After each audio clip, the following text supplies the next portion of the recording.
ये बात दिमाग में बैठाने की जरूरत नहीं कि बन बन भागने से ही भगवान मिलते हैं। अपने लोगों के भाग्य में ये मार्ग लिखा था, पर हम आज भी अनुभव करके यही कहते हैं। जो आज दुर्दशा देख रहे हैं, उस दुर्दशा से हम कह रहे हैं कि घर में रहकर धर्म पूर्वक आचरण करते हुए भजन करने से बहुत लाभ मिलेगा।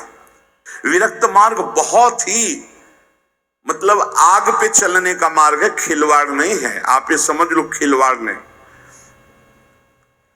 सफीपुर एक गंगा किनारे स्थान है, तो वयोवृद्ध महात्मा सन्यासी रहते थे। तो उनके घर के कुछ लोग गुड़ और ये सामग्री लेके गए, उनका गंगा जी में डाल दो या किसी और को दे देना। नहीं, मुझे आपका एक भी अन्न का टुकड़ा नहीं, मैं विरक्त हूं, आपका सेवन नहीं कर सकता। और आप यहां से कुछ एक भी टुकड़ा लेने की सोचना मत। आप ऐसे खरे स्वभाव वाले संतों को देखा कि अपने विरक्त मार्ग के पंथ के जो नियम हैं वो बड़े कट्टर भाव से निर्वाह करने वाले। आज समझे में नहीं आता, हमसे चूक हो जाती है। तो जो हमें विरक्त मार्ग से चलकर लाभ मिलना था वो नहीं मिल पाता। श्री तुकाराम जी कह रहे हैं, वन में यदि भगवान होते तो हिरण को भगवान मिल जाते, तुकाराम जी की वाणी है। खरगोश को मिल जाते, बाघ को मिल जाते, ये सब भगवत प्राप्त हो जाते। देखो, जब आनंद मिलेगा तब मन पंगु हो जाएगा। जैसे भौरे में बहुत बड़ी ताकत है कि चाहे जितना मजबूत काठ हो, वो बड़े मौज से खेलते खेलते उसमें छेद कर देगा।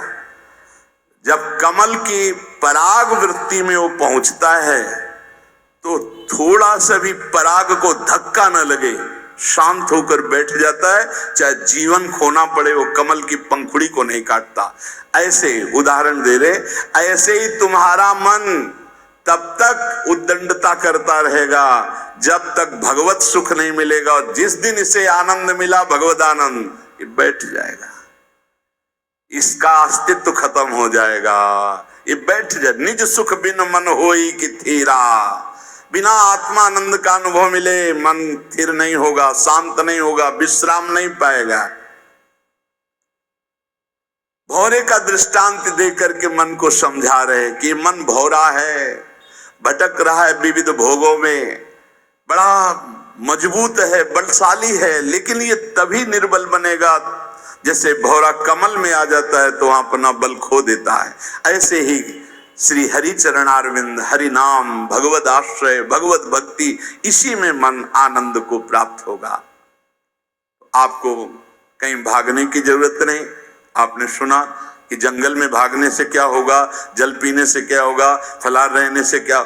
शांति से अपने घर को ठाकुर जी का मंदिर मान लो, खूब नाम कीर्तन करो, भगवत चर्चा करो, भगवान का सुमिरन करते हुए जीवन व्यतीत करो।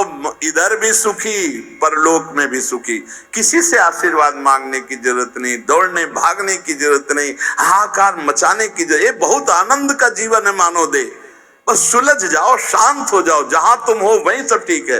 जो मिल जाए, रूखा सूखा फल है, अन्न है, जल है, जो मिल जाए, प्राण पोषण करो, भगवान का चिंतन करो, सद आचरण करो, बड़ा आनंद में जीवन होगा। लेकिन आनंद से जीने के लिए असद आचरण करते हो, पापाचरण करते हो, आनंद की खोज में। कहाँ पापाचरण में आनंद है? इसलिए सद आचरण में आ जाओ, भगवत आश्रित हो जाओ, खूब नाम जप करो। भगवान मंगल भवन है, इस गेम से निकाल देंगे।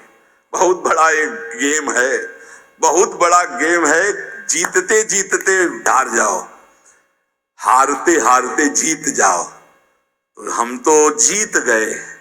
नागरी दास ही जन्म जितायो, बलिहारी बलिहारी हमारी सबही बात सुधारी। कृपा करी श्री कुंज बिहारी, और श्री कुंज बिहारी हमारी सबही बात सुधारी। लाखों अपने वृंदावन में, बस खास बात बल गई। नहीं, आप क्या समझते हो? हाहाकार मचा हुआ, तांडव मचा हुआ माया का। ये तो धाम है, इसके प्रभाव से आप बिल्कुल शांत आनंदमय हो। धूल भरी आंधी दूर से निकल रही, नहीं तो आप संसार में देखो, सतोगुण, रजोगुण, तमोगुण 3 गुण हैं। सतोगुण तो कहीं कहीं नहीं, रजो और तमो की तांडव वृत्ति मची हुई है, जहां कहीं भगवत चर्चा, भगवत नाम कीर्तन, भगवत गुण बहुत विक्षेप माया डालती है। इसलिए खूब नाम जप करो, इसी जन्म में भगवत प्राप्ति कर लो, दोबारा इस कलयुग में जन्म ना हो। पक्का ऐसा भजन करो कि आगे अब देखते जाओ। अरे भाई, बड़ा आश्चर्यमय समय, बड़ा आश्चर्यमय समय है। अभी तो कुछ है नहीं, अभी तो बबुआ है कलयुग, घुटने के बल चल रहा है। थोड़ा खड़ा होने दो, फिर ताल ठोकने दो। 4,32,000, अभी तो 32,000 नहीं पूरे हुए, थोड़ा 1,00,000 1.5 लाख पूरे होने दो, फिर इसका है, उसका अपना राज्य है। इसलिए कलयुग के दोषों से बचने के लिए माया